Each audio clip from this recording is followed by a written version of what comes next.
More math for my math people. Let's talk about what we call molar mass. So, quick recap. Remember, mass number.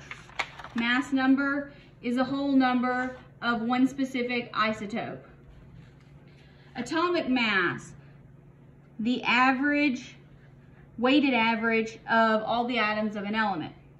Molar mass, here we're going to count atoms we're going to weigh them. So 1 mole is equal to, anybody know? Anybody ever heard this before? All right, 6.02214 times 10 to the 23rd, anything. We call this Avogadro's number because Avogadro was the one who came up with that. Write this on your conversion sheet. Now, the way that I learned it is I learned it as 6.02. Most of you probably learned it as 6.022 times 10 to the 23rd.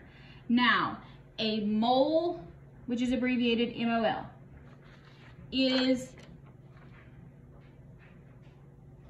means 6.02 times 10 to the 23rd of whatever you're counting.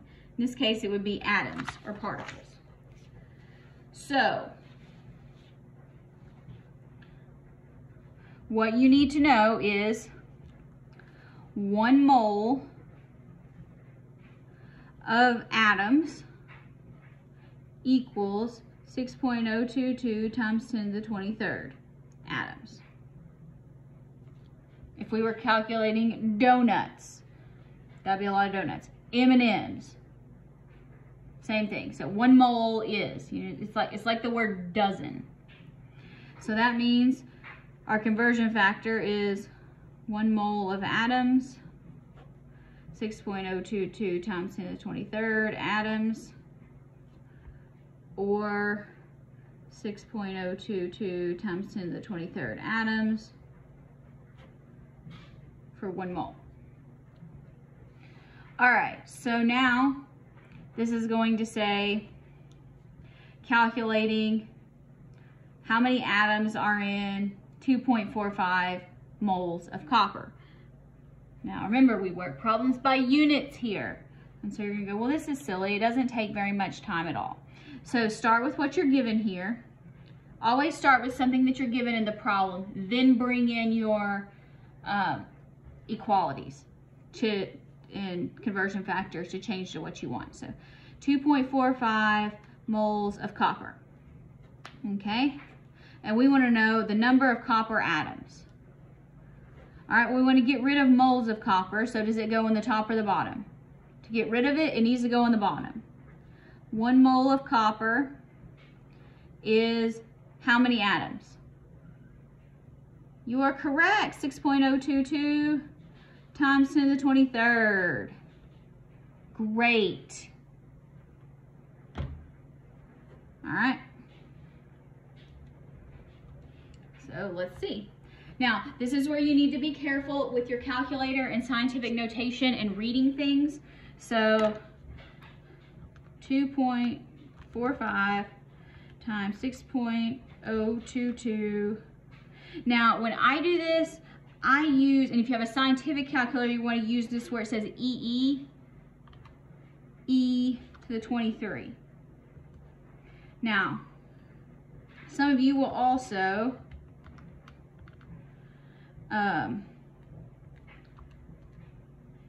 do it this way.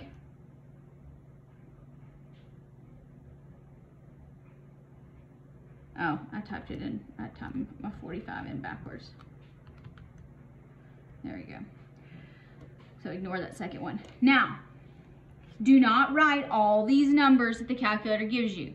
What you want to look for here is you say, oh, this should be a huge number.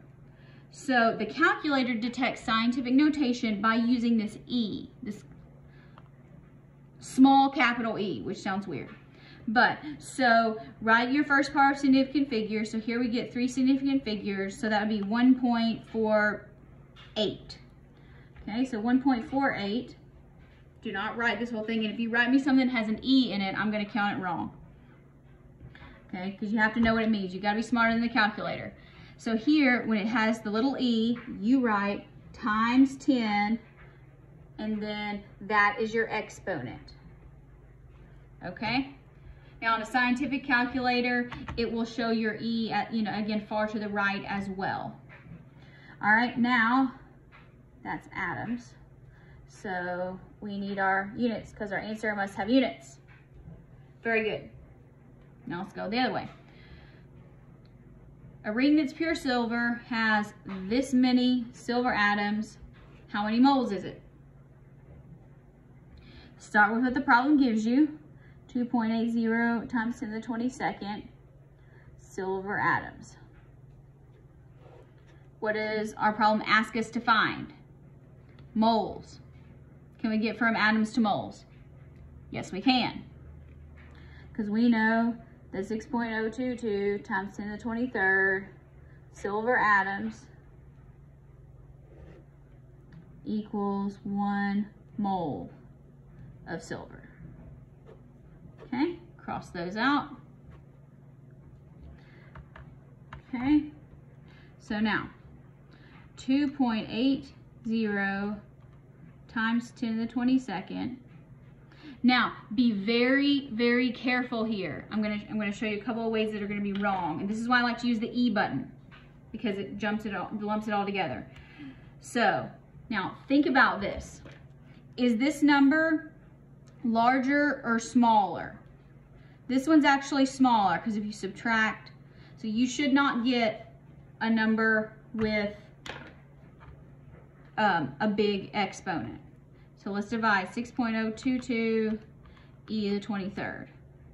All right, that is a number that is much more likely. Okay, so 0.0465 moles of silver. Okay, now, what happens if you do 2.80 times 10 to the 22nd, and then you say, I want to divide by 6.022 times 10 to the 23rd. Look, the calculator is not smart enough to know that these go together, that this goes together. So if you're going to do it that way, you have to be very careful, because look, these are not anywhere close to equal. This is multiplying. So if you're going to do that, you either have to use parentheses like this. Oh, nope. So divided by, and then do parentheses. 6.022 times 10 to the 23rd. That'll work. Or 2.80 times 10 to the 23rd divided by 6.022. Well, I didn't put that in right, but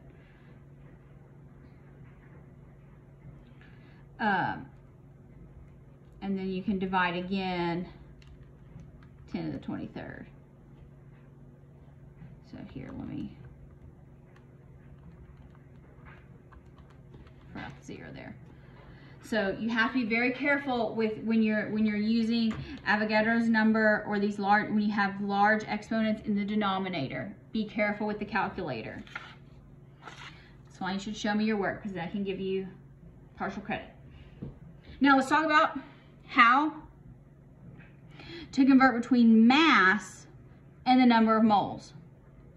So molar mass is the mass in grams of exactly 1 mole of substance. Now, look back at your periodic table. So atomic mass is this number in AMUs. Molar mass is this in grams, but you have to be careful. So this is grams per mole. Grams per mole. So the atomic mass of carbon is 12.011 AMUs. The molar mass of carbon is grams per mole. So you would say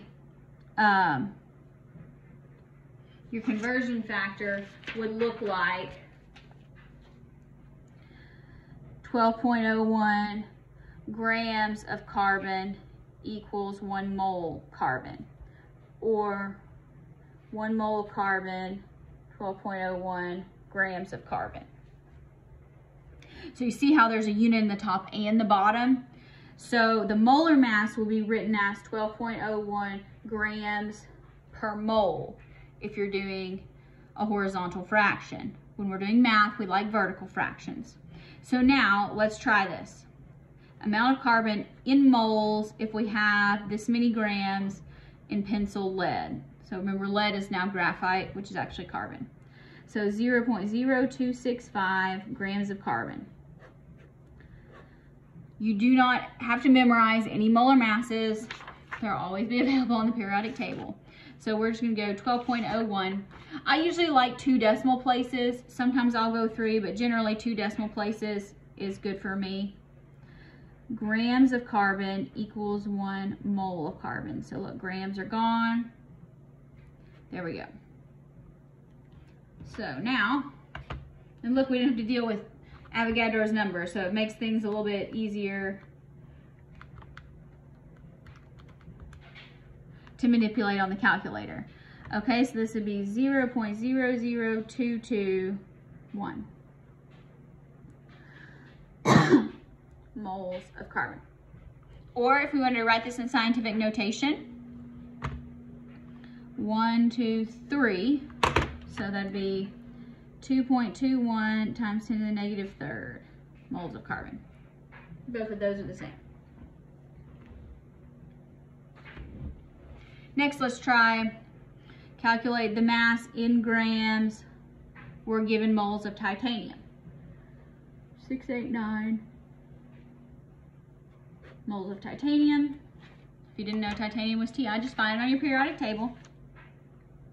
Where's titanium?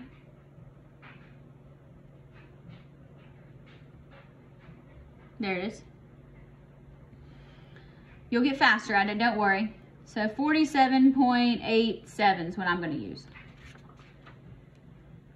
So 47.87 grams of titanium equals 1 mole titanium. If you don't want to put the 1 there, you don't have to. Okay, so 0.689 divided by 47. Oh, totally got that backwards. Look. See, I had moles squared over grams. Nope, just move that around. So we know 1 mole titanium, because we work problems by units, equals 47.87 grams titanium. There we go, moles and moles. Left with grams. You can see I didn't even have to start over. Times 47.87.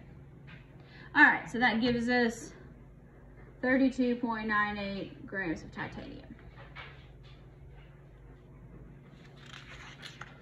Last page. Let's do one more like this. The amount of copper in moles in 35.8 grams of a copper sheet. So here we have 35.8 grams of copper. Does it matter if it's in a sheet? It does not. Now, so let's find copper. There it is. So copper Cu says copper. 63.55 is what I'm going to use. 63.55 grams of copper is 1 mole of copper. Now, it's important, in my opinion, to get in the habit of writing what you want moles of, because a mole can refer to anything. Again, it can refer to gallons of water, it can refer to donuts, it can refer to the number of pencils. It can refer to how many calories you want to eat in a day. So specify what you want moles of. You'll be appreciative for that habit later.